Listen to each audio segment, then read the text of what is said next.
Have you ever wondered what your pets really think about you? What do they do when you aren't around? Because these cute pets have a secret life of their own. In this neighborhood, every family has a pet. Each one of them has their own unique thoughts and stories. This is Katie's beloved dogs, Duke and Max. Duke loves playing with kids, while Max is totally the opposite. He can't stand a kid for a second. Luckily, his owner is a single woman, so he doesn't have to deal with kids. But things suddenly took a turn when Katie started dating Chuck. They get along so well that Katie decides to marry Chuck. Max is fine with that because Chuck is a sweet guy and he also loves dogs. But just in a year, another member joins the family. Katie gives birth to a boy and names him Liam. It is fine at the start as Liam spends most of his time sleeping in the cradle. But then he started talking, then crawling, and then walking all around the house. Max starts feeling unsafe in his own house and tries his best to keep a distance from Liam. But one day, a sweet gesture turned the tables. The little kid hugs Max and says Max is so touched that he decides to always stay beside Liam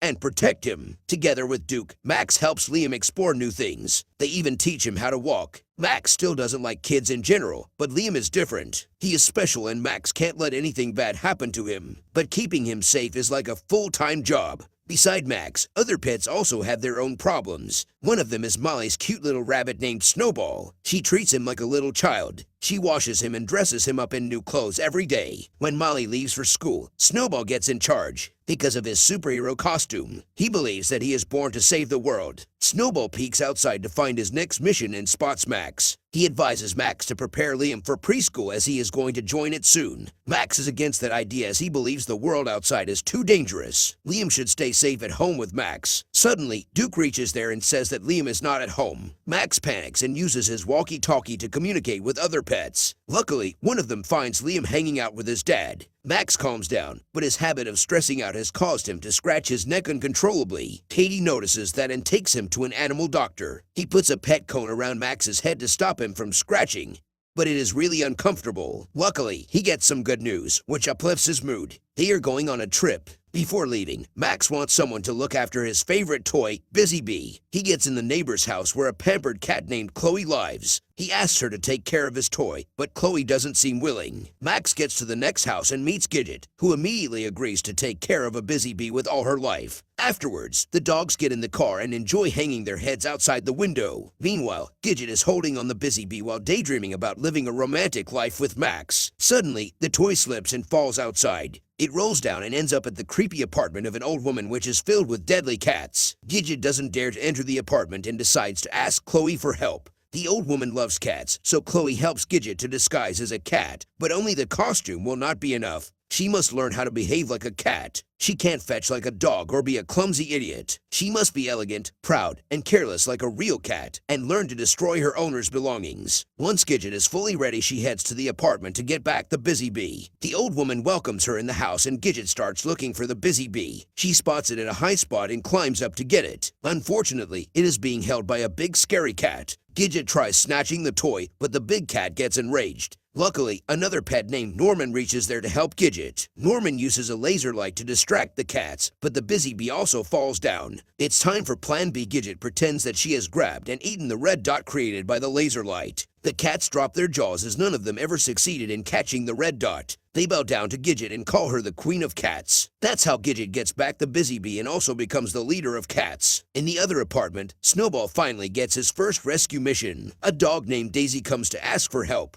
When she was riding the airplane, she noticed a tiger trapped in a cage. His owner was a cruel man who treated the tiger really harshly. Daisy wants Snowball to help her in rescuing the tiger. Snowball immediately agrees and heads out with Daisy. They have reached the amusement park to rescue the tiger. It is guarded by several scary circus wolves. One of them starts chasing after Snowball. Poor Rabbit is not as heroic as he believed. On the other side, Daisy is extremely brave and skilled. She saves Snowball, defeats all the wolves, and gets the key to unlock the tiger. The tiger is of course a wild animal and keeps destroying random things. Daisy cannot leave the tiger on the streets and begs Snowball to help find a new home for the tiger. Snowball gets back to his building and asks the oldest pet to take care of the tiger. Many puppies already live in this apartment and learn how to be a real dog. The tiger may fit in and become a regular pet. The caretaker believes that the tiger is too wild for this place, but he takes pity on him and lets the tiger stay for a night. The next morning, Snowball was practicing his fighting skills with combat games when the tiger was dropped back at Snowball's house. Snowball can't keep him, but he gets a naughty idea, as Max's apartment is empty, so Snowball hides the tiger over there. He believes that the problem is solved, but a bigger one is heading his way. The circus master has found Daisy's hairpin and gives it to his guard wolves. They memorize the smell and head out to find the tiger. Meanwhile, Max has finally reached their picnic spot, which is actually Katie's uncle's farm. Duke is really excited to meet new animals, but Max doesn't like the farm. Just in a few minutes after entering the farm, Max gets chased by a creepy turkey, but luckily he gets saved by a mysterious dog whose single woof silenced the whole farm. Later that night, Max tries to enjoy the trip by chasing the fireflies, but one of them gets inside his mouth.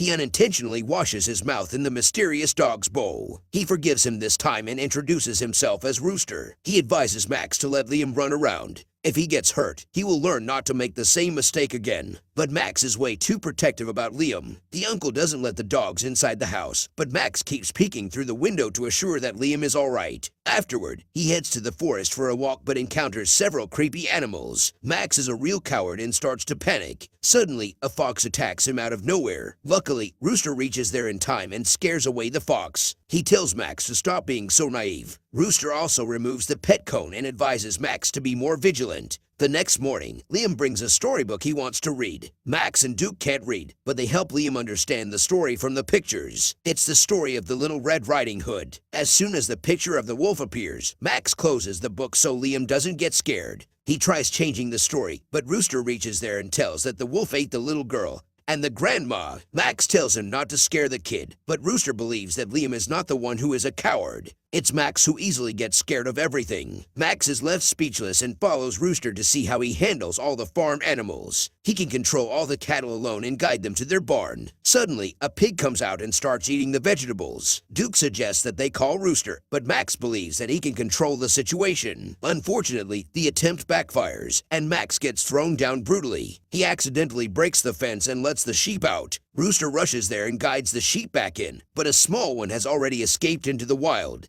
Rooster decides to get it back, but he orders Max to accompany him. They reach a high cliff and find the sheep stuck on a tree in a deadly spot. One wrong move and the sheep will fall down to death. The sheep's foot is stuck and Rooster is too big to step on the weak tree branch. So Max is the only one who can execute this rescue mission. He eventually accepts the fact that he is too afraid. Rooster tells him to keep his chin up. The first step of not being afraid is acting like you're not afraid. Max understands and steps forward to get the sheep. As soon as he gets on the tree, it breaks and starts hanging down. But Max doesn't move back and he proceeds to get the sheep. The tree falls down eventually, but Rooster pulls up Max and the sheep. This incident helps Max find his true self and come over his insecurities. He spends the night talking with Rooster and learns more about being brave. He even becomes able to howl. The next day, Max's owner decides to head back, so Rooster silently leaves his scarf for Max to tell him how much he cares. Max puts it around his neck and feels really proud. They head back home, but don't know that a tiger is living there. Daisy and Snowball try to take away the tiger quietly, but Max catches them. He starts scolding them for their reckless act, but Snowball explains that the tiger is really pitiful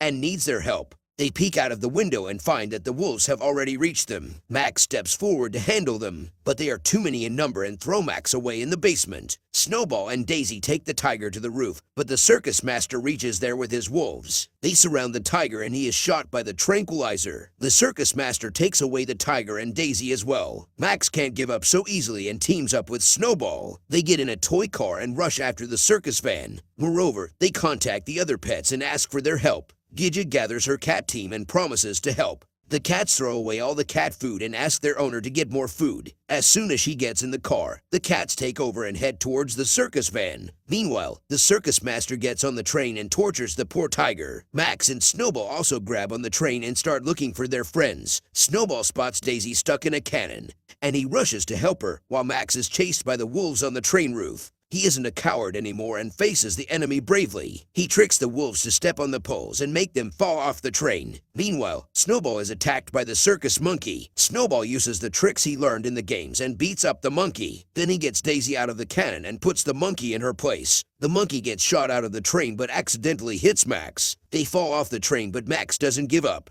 He takes the shortcut and waits on the top of the tunnel. As soon as the train passes by, Max jumps on it and bites the circus master. Snowball and Daisy join him too, and the train is finally stopped. The circus master gets up again, but he is struck by the car driven by the cats. Gidget invites his friends inside the car, and they head back home. A few days have passed, and things are getting back to normal. The tiger is finally adopted by the old lady, and he lives with the cats. Liam is finally ready to join preschool, but Max is going to be brave, and he will help Liam be brave so he can explore the big, scary, yet incredible world. Once you face your fears, you will not be afraid anymore. Everyone is scared at some point in their lives. Some give up while some step forward and make a difference.